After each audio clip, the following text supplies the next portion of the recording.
Reppin' Philly ain't a choice, it's a way of life. PhillyGoat.com is your one stop shop for Philly pride. Use the promo code Jim Montgomery for 10% off. Look fresh, stay Philly, Philly Goat. Go Birds.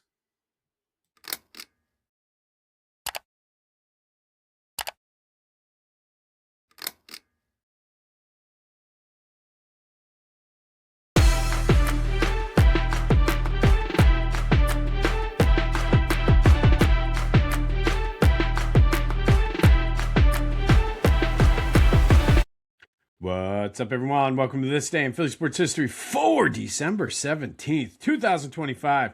I'm your host, Jim Montgomery. Welcome to a Wednesday edition of the podcast. Happy hump day to everyone out there. Let's get right into it. And yesterday, I completely forgot to name the GOAT of the game. And with 83% of the vote, you guys voted Jalen Hurts, which I think was the right decision. The only other person that got a vote was Brandon Graham. So there you go. All right. Not a whole lot with this. Jalen did not show up on the injury report.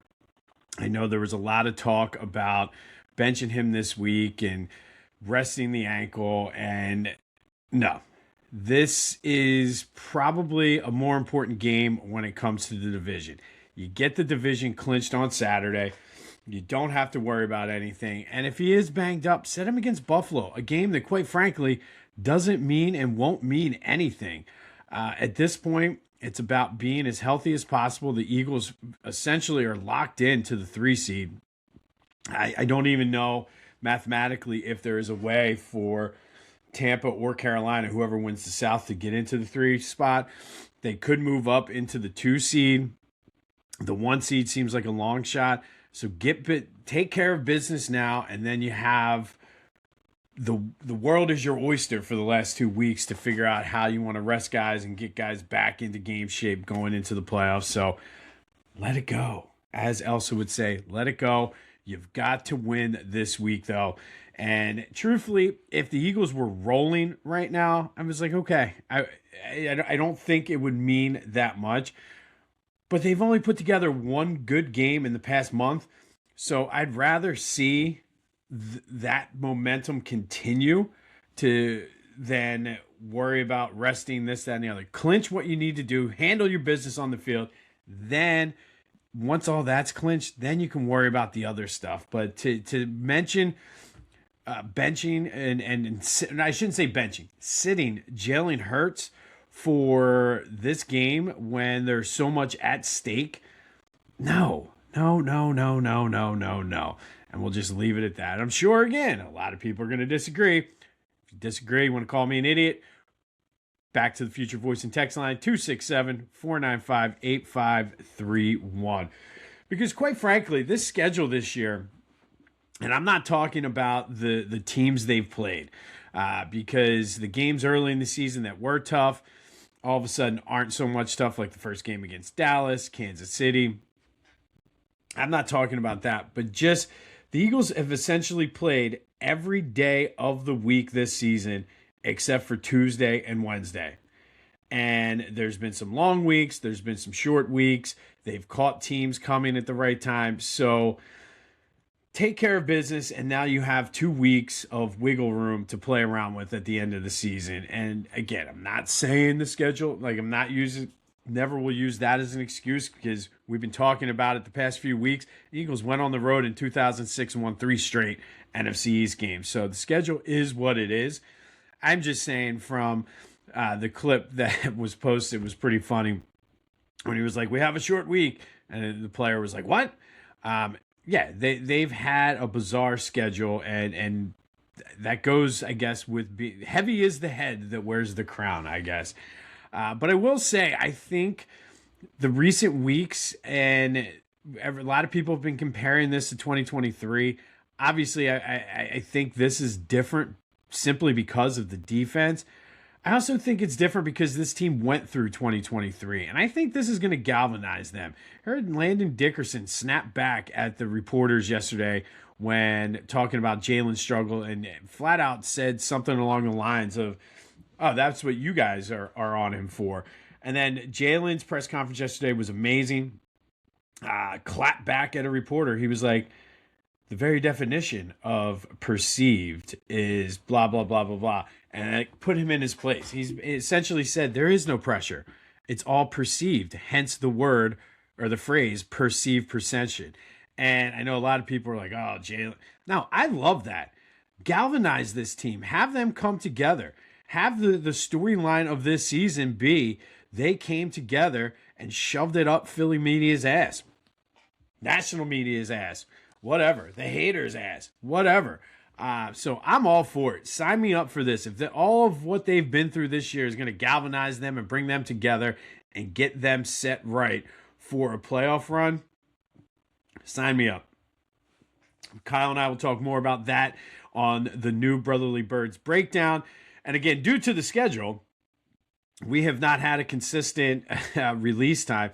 Most Sunday games we release on Thursday, but due to the Saturday, we're going to release it tonight. So that should be ready, I would say, by 7, 8 o'clock tonight. The new Brotherly Birds breakdown will be up. We'll break down the Raiders game, talk about the Commanders, and all of the stuff that happened this week in Eagle Land. All right, Flyers got back in the win column yesterday up in Montreal, 4-1. Trevor Zegras scored again. Dan Vladar was awesome in goal again. And that was a good bounce back win for this Flyers team. You like to see that, especially with a young team. They are back in action tomorrow in Buffalo. We also have some Phillies news. Dave Dombrowski spoke, and it does appear as though the outfield is set for next year. Brandon Marsh will be your left fielder. And personally, I'm anxious and excited to see what Marsh can do playing full time. I know the knock on him is he can't hit lefties, but he hasn't really gotten that much of a chance to do it consistently. So I like that. I'll take it. Justin Crawford seems to be the everyday center fielder. So we'll see how that goes. I think you have to give him a little bit longer of a leash. He is younger, but if he can start to live up to the hype, I'm okay with it. And then Adolis Garcia will be your right fielder, essentially a Nick Castellanos clone with a little bit more swag, I guess. I don't know. We'll see. It's not like I'm not jumping up and doing backflips because of this outfield. We'll see. He did say Gabriel Racones Jr., who I really like, is also going to be in the mix, as well as Otto Kemp. So maybe they're going to do sort of a mix of the old and the new and give these guys, young guys, a chance to show what they have. I think they should. To be quite frank, I think they should. Let these guys play every day. Don't give up on them too soon. See what they got, because how many times have we overvalued our prospects? How many times did we say we can't trade Dominic Brown? And what did Dominic Brown do? He had a great 6 weeks when maybe they could have replenished the farm system with him. So see what these guys can do and go from there. But that's your Phillies news. There was reports that and I forget the guy's name, but there's a Japanese pitcher who doesn't want to play for the Dodgers, wants to take down the Dodgers, doesn't want to be that guy, and the Phillies are one of the teams in the mix to sign him. So that would be a good boost to the rotation, especially with the uncertainty of when Zach Wheeler will be back, the uncertainty that is Aaron Nola, and likely not signing Ranger Suarez. So a little bit of a boost to that bullpen, and the uncertainty of Andrew Painter, for that matter. So we'll see how that shakes out. But there's your Phillies news. I'm not overwhelmed by that outfield. I'm excited that Crawford's going to get a shot. I'm excited to see Marsh. Garcia, I hope, I pray that I'm proved wrong on this, but that signing is not, I don't know. I'm just not impressed with it. Maybe because Dave Dombrowski hasn't had many of these types of signings work out for him. Maybe because the guy has steadily declined the past 2 seasons.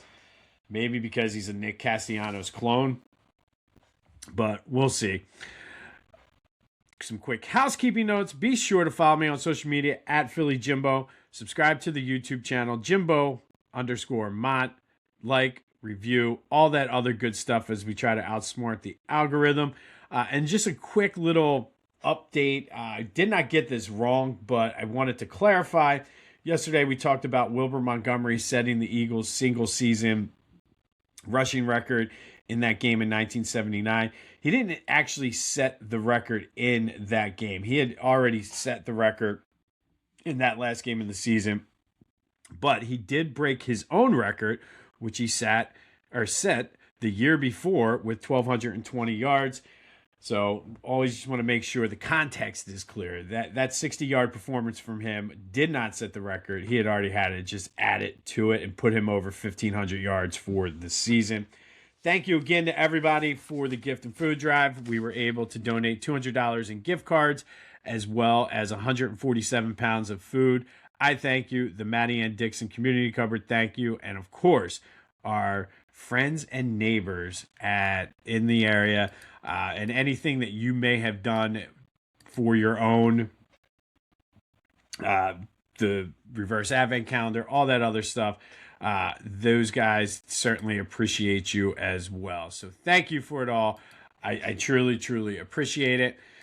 And then yesterday's trivia question, I asked you in honor of Keith Byers throwing a touchdown pass during that game in 1990, 1 of 4 for his season that year. How many does he have in his career? That would be 6. He threw 5 with the Eagles and 1 with the Miami Dolphins. All right. And then today's random act of kindness.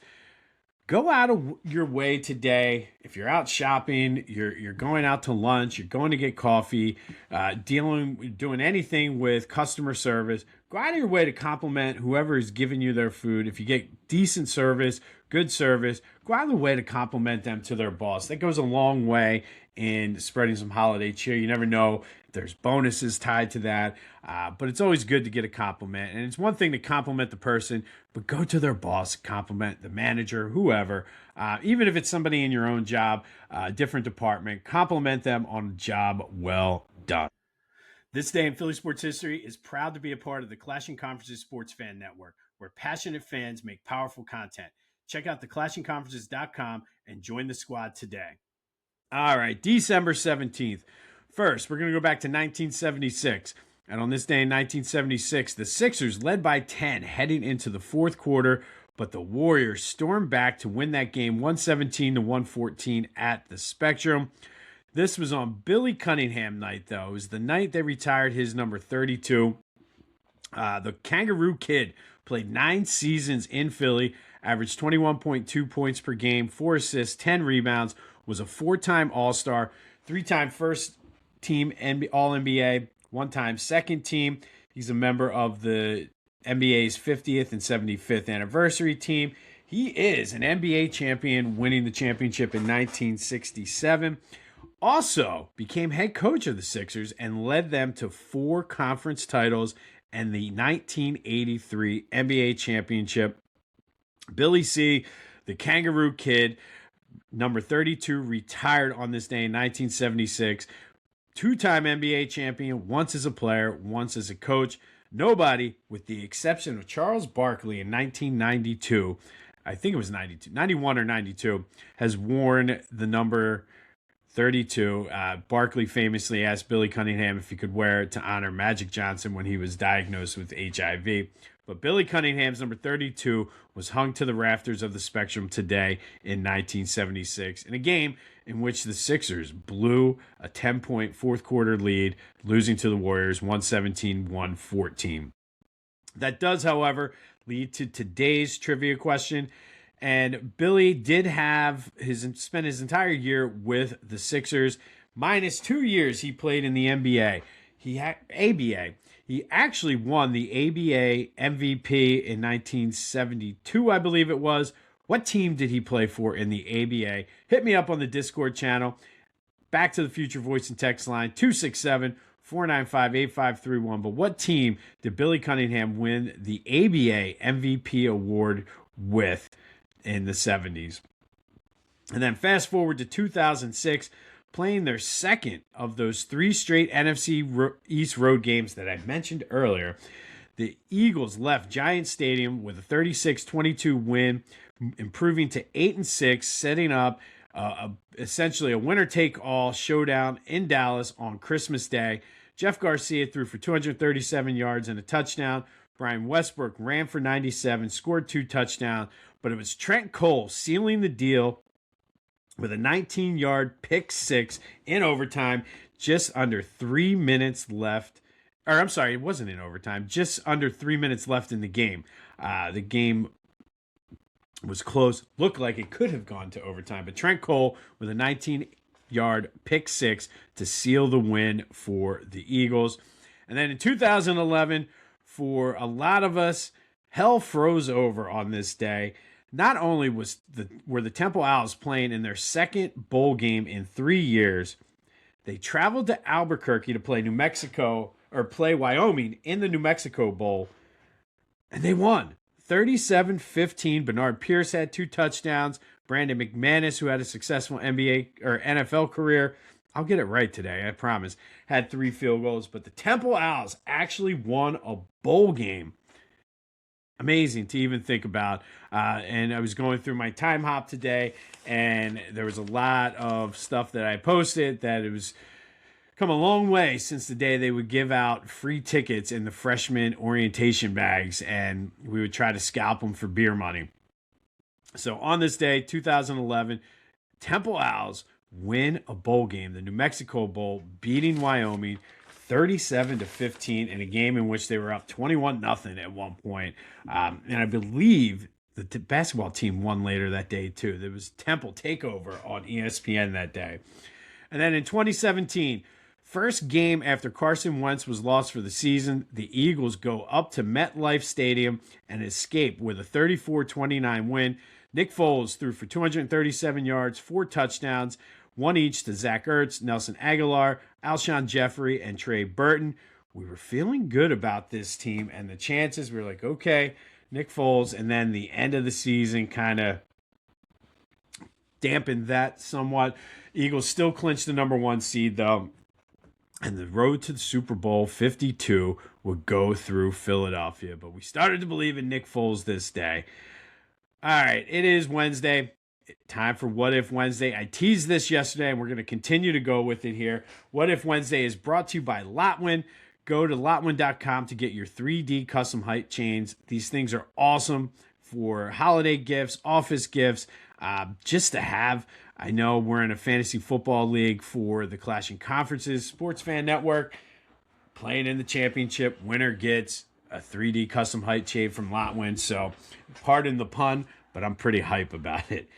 All right, so we talked about the 1968 season where the Eagles lost out on the number 1 pick, threw snowballs at Santa because they were angry, ended up with the 3rd pick in the draft, drafted Leroy Keys, passing on Mean Joe Green. But what if the Eagles had traded for Mean Joe Green? What would it have meant for both Pennsylvania franchises, for that matter? Mean Joe Green became the cornerstone for and the leader of the Steel Curtain defense. And the Eagles didn't really have a good team through most of the 70s until Dick Vermeil got there. So what does it mean? Well, I think for the Eagles, immediately they become a legitimately good defensive team. Something that they started to build in the 70s. A lot of those guys from the 1980 Super Bowl team were drafted or added throughout the 70s. And if you have a guy like Mean Joe Green, who is a Hall of Fame player and the undisputed leader of that Steel Curtain defense, you're in pretty good shape. So I don't think they become the dominant team that the Steelers were, but they certainly become more competitive. They battled with the Cowboys for NFC East supremacy throughout the 80s, I think, or the late 70s into the 80s. They certainly win the Super Bowl in 1980. I think Mean Joe Green would have brought a swag to that Eagles defense. Steelers maybe aren't as dominant. Maybe Leroy Keys pans out for them. Maybe they don't draft Franco Harris. But it certainly takes a shot at that defense. Now, they had some pretty damn good players other than Mean Joe Green, but maybe they wouldn't be as dominant. But I think from an Eagles perspective, certainly gives them more of an edge than what they had throughout the 70s, and we certainly would have won that 1980 Super Bowl. What are your thoughts on Mean Joe Green coming to the Eagles. I think it's one of those interesting butterfly effect ones where one draft pick, one way or the other, changes and alters an entire franchise. And in this case, it would alter two, include the Steelers and the Eagles. Maybe they both become dominant and we get a couple turnpike Super Bowls in the 70s. Who knows? But let me know your thoughts on that. Would Mean Joe Green had made a big difference if he was drafted by the Eagles? I can already think of the nicknames. Gang Green would have come out way earlier than what it did. Would have been fun to have Mean Joe Green. Maybe he doesn't do the Coke commercial with the little kid. But that is What If Wednesday, brought to you by Lotwin. Would love to know your thoughts on that. Back to the Future voice and text line, 267-495-8531. Get that. Anything else Philly sports related off of your chest. On this day in 2017, Nick Foles starts his first game in relief of Carson Wentz, who was lost due to an injury. Beats the Giants 34-29, throws for 4 touchdowns as we start to believe that maybe, just maybe, Nick Foles has some magic left in that old silk hat that he found. Then in 2011, Temple with a bowl win, the New Mexico Bowl, beating Wyoming 37-15. Hell froze over for Temple fans like myself. And then in 2006, Eagles win their second straight road NFC East game, improving to 8-6, setting up a chance to win the division on Christmas Day down in Dallas. And Billy Cunningham's number 32 was retired on this day. Billy, one of the all-time greats in not only Sixers, but NBA history. Don't forget to let me know which team in the ABA Billy Cunningham won the MVP for. Too many acronyms. So which team did Billy Cunningham win the MVP for while playing in the ABA? There you go. Brotherly Birds breakdown will drop tonight. Kyle and I will break it down. I'll have more for you tomorrow on the Eagles as they return to a full practice today. I'll have more on the injury report. There's still, I guess, is an outside chance that Lane might play. That would be a huge boost to this team. And truthfully, anybody thinking that you sit Jalen Hurts this game, stop it. You need to take care of business. Then you have 2 weeks before the playoffs to start figuring all that stuff out. This has been This Day in Philly Sports History for December 17th, 2025. My name is Jim Montgomery. Go have yourselves a hump day. And until next time, I'll see you when I see you.